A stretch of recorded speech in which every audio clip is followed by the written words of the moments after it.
tahap pertama yang penting untuk diperhatikan adalah persiapan.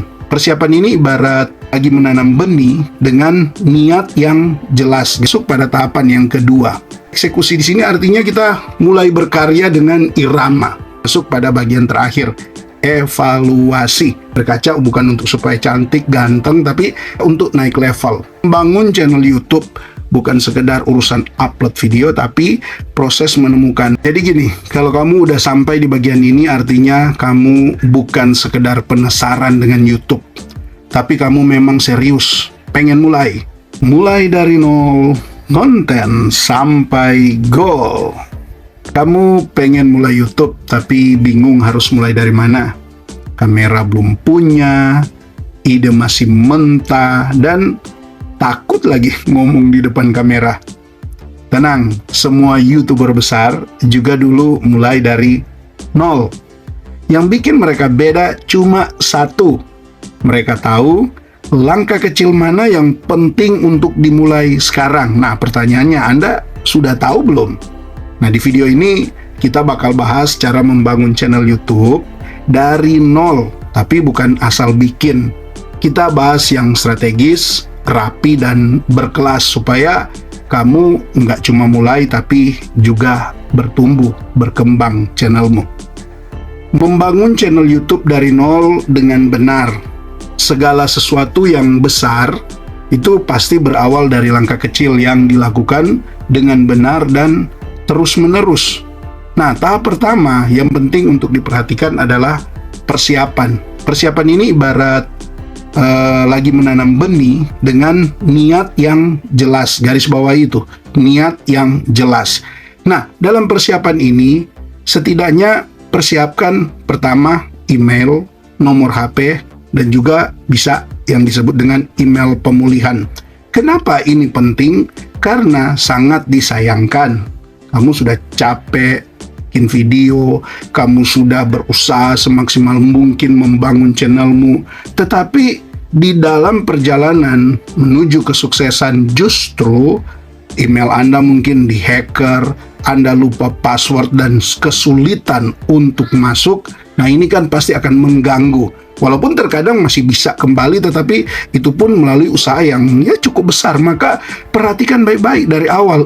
Bagian yang kedua dalam persiapan adalah tentang channel Anda. Dalam channel ini yang perlu diperhatikan adalah nice, nama, jargon, deskripsi, profil, banner, sebutan, dan juga settingan-settingan yang lainnya.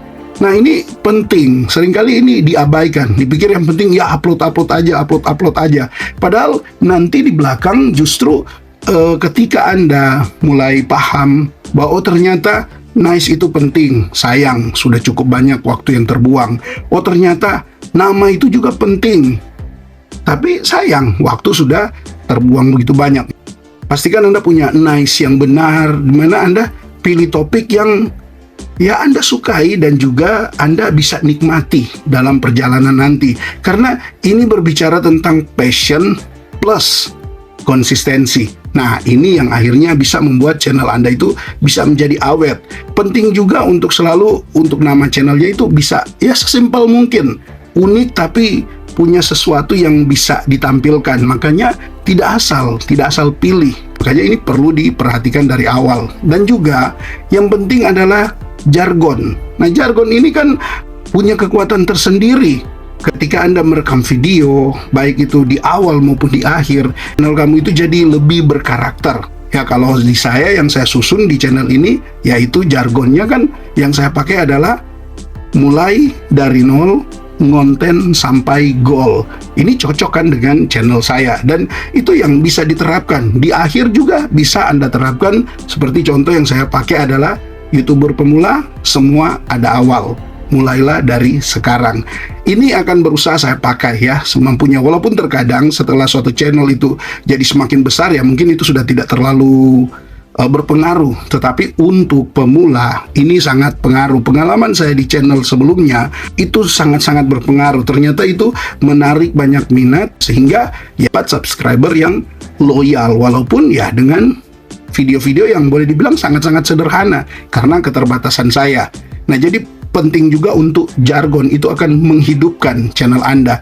Deskripsi channel juga ini penting untuk diperhatikan, karena di sini kamu bisa menceritakan lah misi kamu dalam 1 paragraf, 2 paragraf, ataupun mungkin lebih. Yang penting bukan basa-basi, ya, to the point, sehingga ketika orang membuka channel, deskripsi channel Anda, orang melihat, oh iya, channel ini seperti ini. Dan ada loh yang sampai segitunya baru langsung subscribe. Ketika mereka masuk di deskripsi, untuk tipe-tipe subscriber seperti itu, ketika masuk di deskripsi dan mereka tidak menemukan sesuatu yang bisa memberikan alasan jelas bagi mereka untuk subscribe, justru mereka akhirnya tidak subscribe. Yang tak kalah penting juga profil dan banner. Nah, ini ya walaupun sederhana, tapi setidaknya Anda harus betul-betul memikirkan dengan matang-matang. Gambar profil Anda seperti apa, bannernya seperti apa. Sekali lagi, tidak harus mewah, apalagi mungkin kalau Anda memang masih terbatas dalam edit, dalam banyak hal, tapi setidaknya dipikirkan dengan matang-matang dan ada sesuatu yang disampaikan, walaupun dengan gambar yang sederhana dan saling berkaitan antara gambar profil dan juga gambar di banner yang ada. Semua hal yang teknis jadi cermin profesionalisme kamu.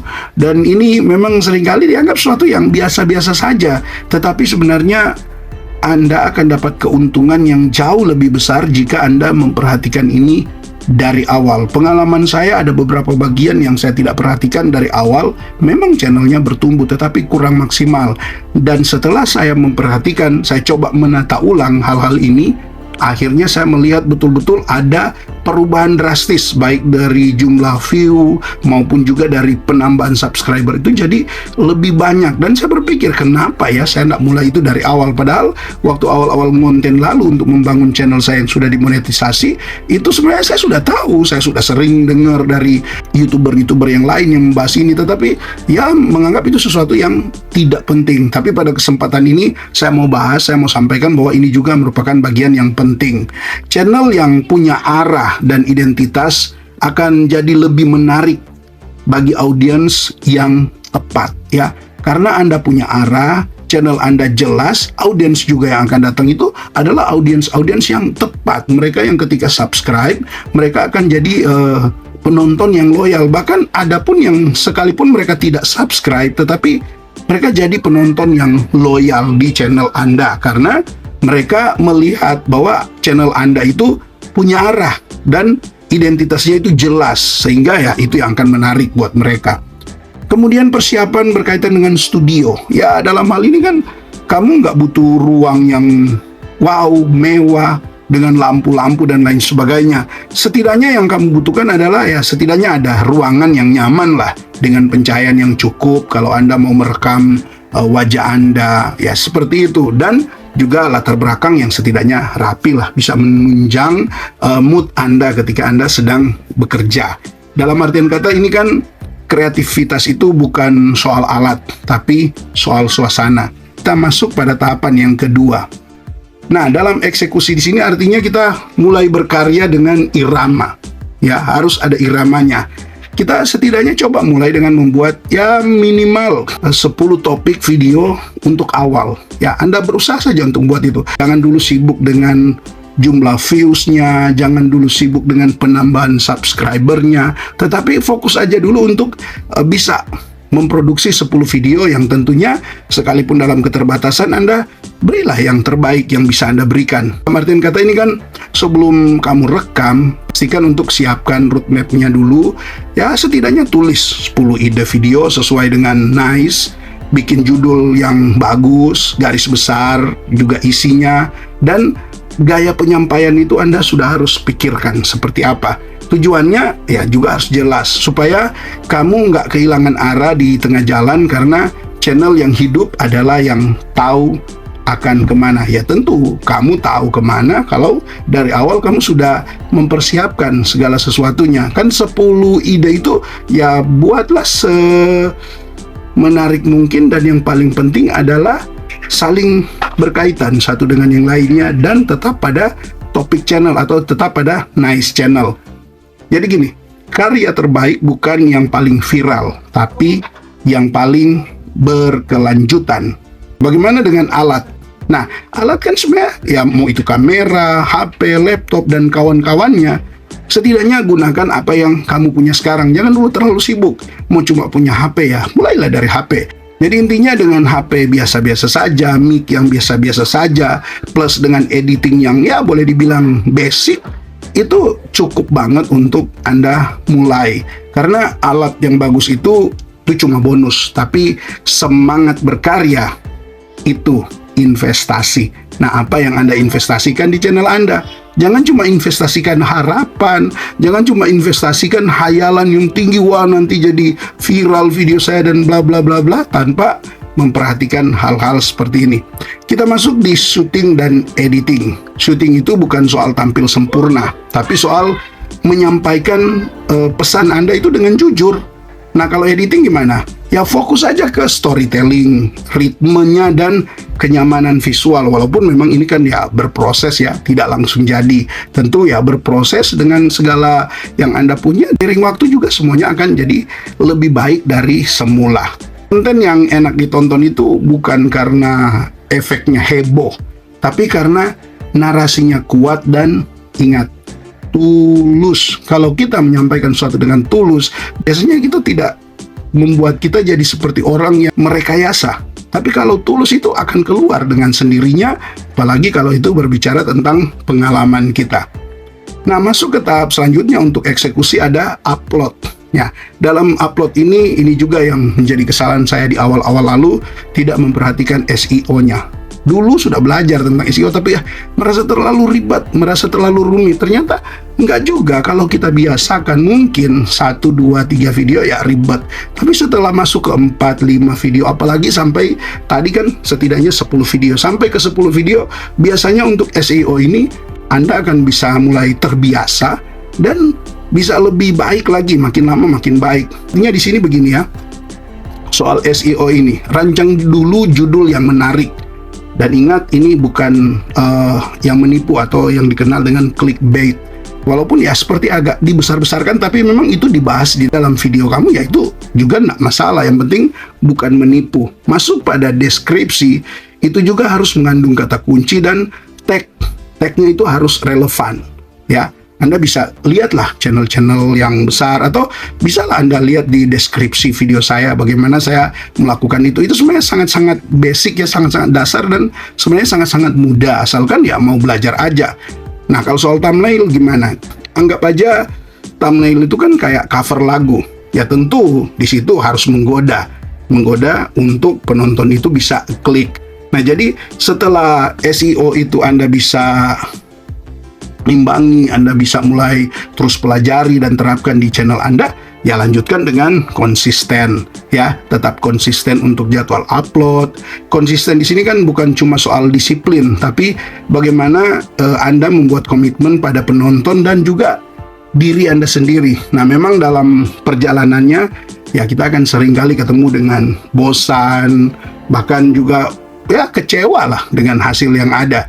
Tetapi kalau memang niatnya dari awal itu sudah benar, terstruktur, tertata dengan rapi, punya tujuan yang jelas, perasaan-perasaan seperti itu datang, tapi biasanya bisa dilewati ya, bisa dilewati seiring waktu, bahkan ya akan lebih terbiasa lagi. Karena gini ya, algoritma itu menghargai konsistensi, tapi untuk penonton lain lagi. Penonton menghargai ketulusan. Nah, salah satu bentuk ketulusan yaitu Anda bisa konsisten, Anda bisa disiplin, dan Anda berusaha untuk upgrade kemampuan Anda, baik dalam penyampaian, baik dalam editing, dan ya masih banyak lagi. Karena memang menjadi YouTuber itu adalah pembelajaran sampai Anda berhenti menjadi YouTuber. Nah, penting juga untuk memperhatikan interaksi dalam eksekusi ini. Tahapan eksekusi ini, interaksi itu sangat penting.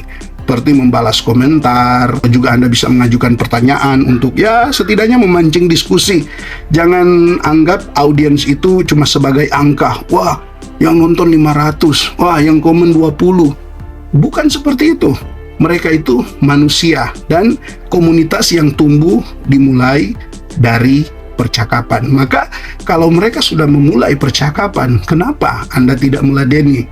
Walaupun memang di tingkat-tingkat tertentu, apalagi channel sudah besar ya, sudah tidak mampu lagi membalas semua komentar. Tapi paling tidak Anda bisa seleksi satu-satu untuk tetap tampilkan bahwa Anda perhatianlah dengan mereka, walaupun terkadang ya tidak semua bisa Anda balas. Dalam hal ini koneksi itu lebih penting daripada viralitas. Nah, banyak YouTuber itu fokus bagaimana dia bisa viral.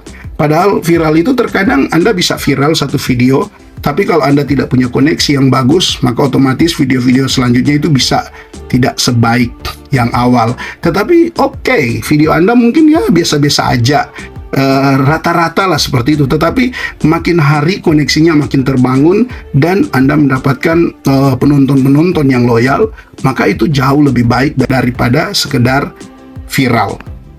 Nah, di tahapan eksekusi ini juga Anda perlu memperhatikan yang namanya pantau studio YouTube Anda. Video mana yang direkomendasikan? Terus Anda bertanya, kenapa direkomendasikan?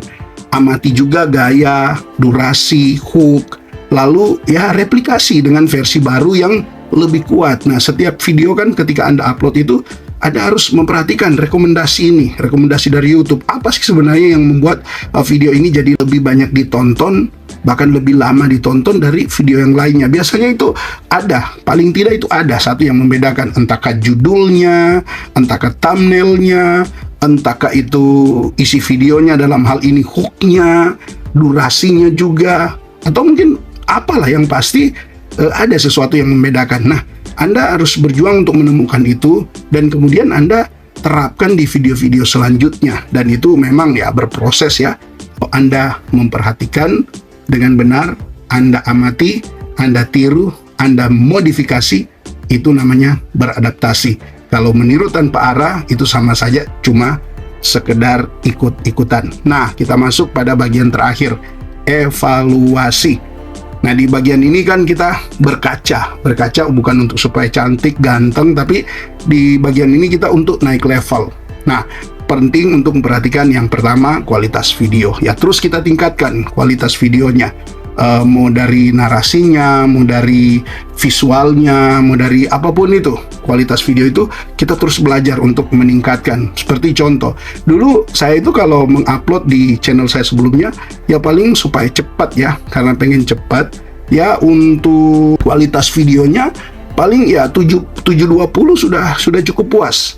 Ya, 720 sudah cukup puas. Tapi setelah saya coba untuk lebih tingkatkan lagi, mulai masuk ke 1080, bahkan kalau bisa ya video yang agak durasinya pendek saya masuk ke 2K, bahkan kalau bisa sampai ke 4K, itu akan jauh lebih baik ya. Tetapi biasanya ya saya mentoknya 1080 karena berkaitan dengan kemampuan alat yang saya gunakan dalam mengedit. Tapi ini juga penting untuk diperhatikan. Jadi gini,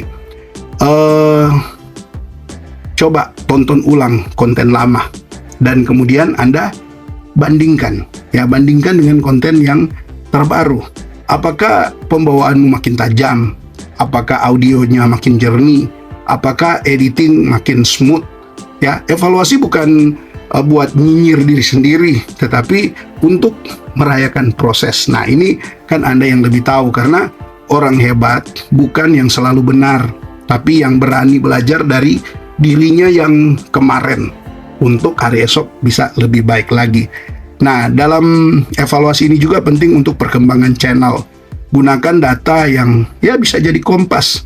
Ya, Anda bisa lihat di data analitiknya, kira-kira usia penontonnya itu usia berapa. Kalau Anda dapatkan itu, Anda akan lebih bisa beradaptasi. Seperti itu. Kemudian Anda juga bisa lihat jam-jam penonton Anda lebih banyak di mana, untuk Anda menentukan kapan harus upload. Ya, setidaknya 1 jam sebelum jam ramai itu ya Anda sudah upload ya, seperti itu ya. Itu penting sekali juga. Dalam hal ini kan lihatlah grafik pertumbuhan, views-nya, watch time-nya, retention-nya. Jadi di bagian perkembangan channel ini ya, data itu bukan cuma angka kosong, tetapi cermin untuk Anda bisa tumbuh lebih baik lagi di channel Anda. Yang selanjutnya dalam evaluasi ya, Anda harus alokasikan waktu dan dana. Pastikan waktu yang kamu habisi untuk YouTube itu tidak merusak keseimbangan hidup. Dananya juga gimana? Ya, investasi kecil boleh lah. tapi tetap rasional. Jangan beli kamera dulu sebelum kamu butuh. Salah satu yang saya pakai dulu, saya investasi. Saya belajar bagaimana cari YouTube. Saya sampai beli yang namanya e-course ya. Saya sempat beli itu e-course itu. Pendapatan belum ada, saya sudah harus beli e-course yang kalau nggak salah itu kisaran 400-an. Saya berlangganan di channel-channel yang saya jadikan panutan. Ya, saya investasi untuk hal itu. Nah, akhirnya ya mulai terbayar. Awal-awalnya juga aplikasi semua yang gratis, tapi ya makin kesini makin ditingkatkan. Sesuailah pendapatan dan pengeluarannya. Karena untuk hal ini memang investasi pada diri sendiri itu juga penting. Jangan kita buat konten itu cuma berharap nanti dimonetisasi kita dapat bayaran. Enggak juga. Sebelum capai itu ya anggaplah itu modal. Anggaplah itu biaya sekolah kita, biaya kuliah kita untuk bisa berhasil nanti. Karya besar itu butuh dedikasi, bukan pengorbanan tanpa arah. Nah, di dalam evaluasi ini juga kita penting sekali untuk apa? Memperhatikan dampak dalam aktivitas utama.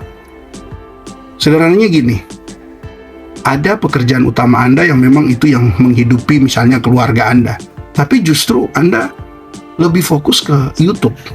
Nah, ini juga memang akan membawa dampak yang buruk.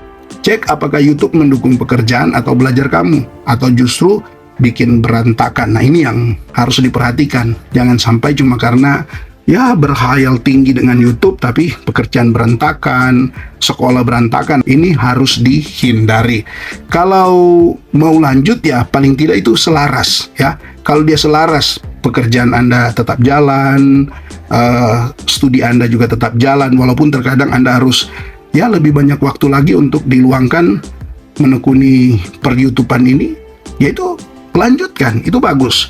Tapi kalau mengganggu ya perbaiki ritmenya. Setidaknya ya 1 bulan 1 kali upload untuk menunggu waktu yang pas lah, saat dimana memang Anda bisa lebih mampu mengatur ritme, Anda lebih punya banyak waktu, sehingga Anda tidak berhenti jadi YouTuber, tetapi Anda bisa mengatur ritme. Dan mengatur ritme ini kan mungkin ada yang bisanya dalam 1 hari, mungkin ada yang bisanya dalam 1 bulan, tapi mungkin ada yang sampai bertahun-tahun baru bisa mengatur ritme, karena dia harus menyesuaikan dengan pekerjaannya, dia harus menyesuaikan mungkin dengan studinya, dia harus menyesuaikan dengan keluarganya, atau apapun itu. Yang pasti memang ya beda orang, terkadang beda, tetapi kalau ada usaha pasti semua akan nemu ritme yang pas. Karena sederhananya kalau memang Anda niat untuk nge-YouTube kan biasanya ya mungkin sekurang-kurangnya 1 bulan 1 kali upload, saya rasa itu masih cukup mampu lah untuk menyiapkan waktu.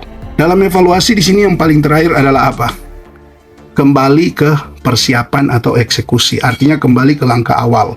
Jangan takut mundur untuk memperbaiki. Kadang butuh mengulang demi versi yang lebih matang. Jangan malu, wah kan begini, saya kan sudah sampai di tahap ini. Enggak, kembali ke tahap awal. Terkadang juga di channel saya sebelumnya materi-materi yang sudah pernah saya bahas di awal-awal, tapi karena tidak didukung dengan penyampaian yang maksimal, karena masih dalam keterbatasan, seiring waktu setelah berlalu mungkin 1 tahun, 1,5 tahun, saya coba ambil lagi materi-materi itu dan saya bawa dengan versi yang berbeda, bukan re-upload ya. Ibaratnya saya daur ulang, sehingga menghasilkan karya yang baru dengan materi yang lama yang sudah dimodifikasi ya, yang sudah dimodifikasi, ada juga penambahan-penambahannya, sehingga membuat ya materinya makin lebih baik dibanding dengan sebelumnya. Jadi ingat, revisi itu bukan tanda gagal, itu tanda bahwa kamu serius. Justru kalau kamu tidak pernah mau revisi videomu, tidak mau berbenah, maka itu sebenarnya Anda tidak serius. Jangan berharap hasil yang lebih kalau Anda sendiri tidak serius. Membangun channel YouTube bukan sekedar urusan upload video, tapi proses menemukan suara, membangun audiens, dan mengasah versi terbaik diri kita. Ingat, jangan buru-buru viral, bangun fondasi yang kuat, karena saat yang lain sibuk kejar viewers, kamu sedang bangun legacy. Jadi gini, kalau kamu udah sampai di bagian ini, artinya kamu bukan sekedar penasaran dengan YouTube, tapi kamu memang serius, pengen mulai. Dan percayalah, serius bukan berarti kamu sempurna dari awal. Serius artinya kamu mau belajar, mau salah, dan mau terus jalan walaupun ya belum ramai penonton. Channel YouTube itu seperti menanam pohon. Hari ini kamu siram satu video, besok kamu jaga kualitas tanahnya, lusa kamu perbaiki sinarnya.